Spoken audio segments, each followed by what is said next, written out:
Hello and welcome to the number one and only Flat Earth discussion podcast, Flat Facts.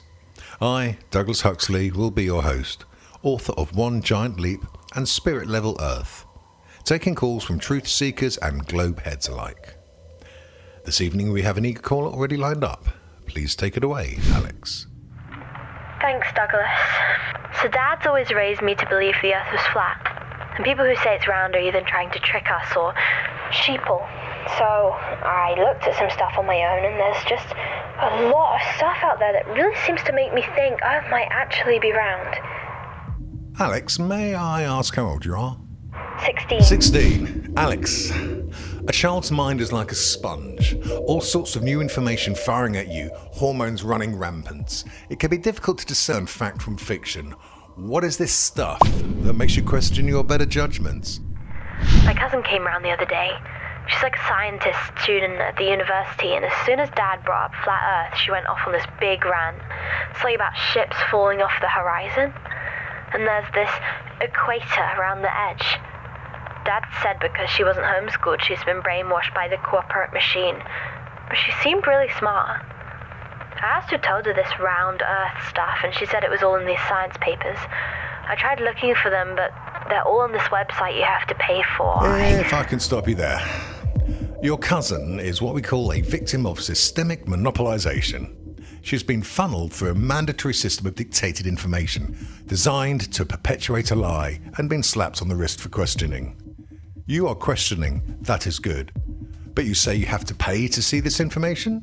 That is corporate greed. That is people wanting the truth seekers kept in the dark. Yeah, that's what Dad said. So then I went to the library to see if they had anything for free.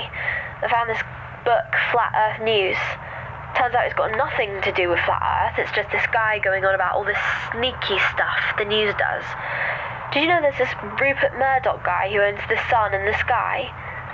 But in this book, the guy said newspapers use scientist reports to make it prove whatever they want. But if you look at the reports on their own, they're all pretty neutral. So if the information source they use isn't actually made by the media corporations, I don't see why they would say the Earth is round. Because we don't know who funds these sources. Government, corporations, people trying to perpetuate an agenda.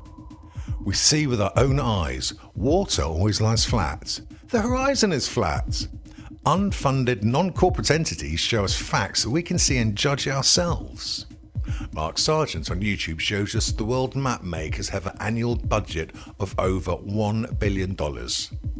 And it is government funded. Governments behind Watergate, behind the expenses scandal, behind selling weapons to Afghanistan. We cannot trust their taint. But that Sargent guy on the YouTube is a little guy on a big media thing.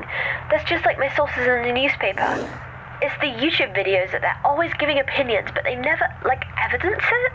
It's like how my dad says Facebook is just an echo chamber for opinionated idiots. But then he's on it all day.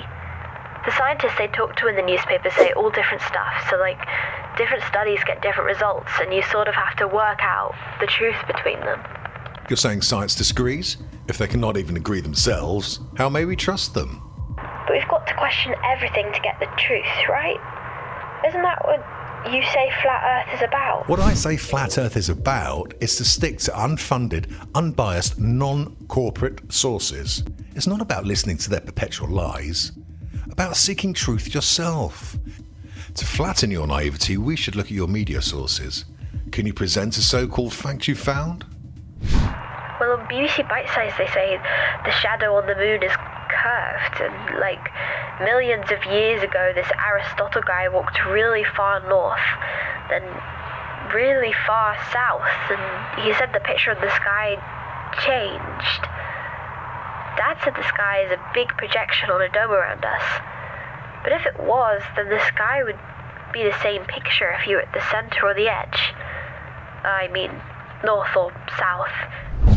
Why do you think for a second you can trust the BBC? You remember Jimmy Savile? They will broadcast what they want you to think. But if everything the BBC said was a lie, then they would say fish would walk on land, or there has to be some truth. I don't see the motive for them to lie. We are a free-thinking community, and it is our responsibility to defend that community from this BBC fiction. My show is broadcast around the globe, trying to tap into a community of free-thinking people like me, ostracised by society for thinking different. If their society is true, then we are wrong, and we have no place in the world. We need to prove this world wrong, or we're just crazy people. Your dad is your family, and you should listen to him. We need to stick together. I'm not sure I feel part of something when the whole world thinks I'm crazy because of what my dad says. I don't want to be weird. And the way my dad only ever looks at the same conspiracy YouTube channel over and over, that gets mad now that I go to the library or watch BBC or keep talking to my cousin. I think he might actually be full of shit. I don't want to prove anybody wrong. I just want to know what's actually right.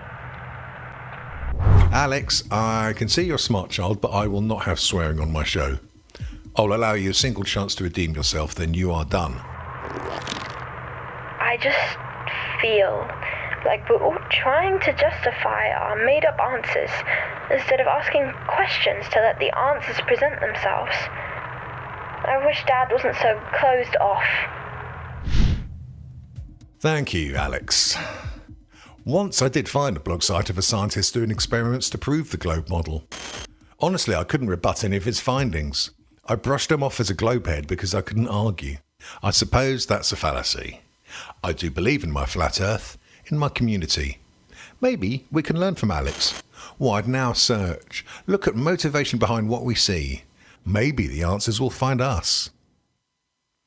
Next up, our famous segment, 6 telltale signs that you're talking to a lizard person.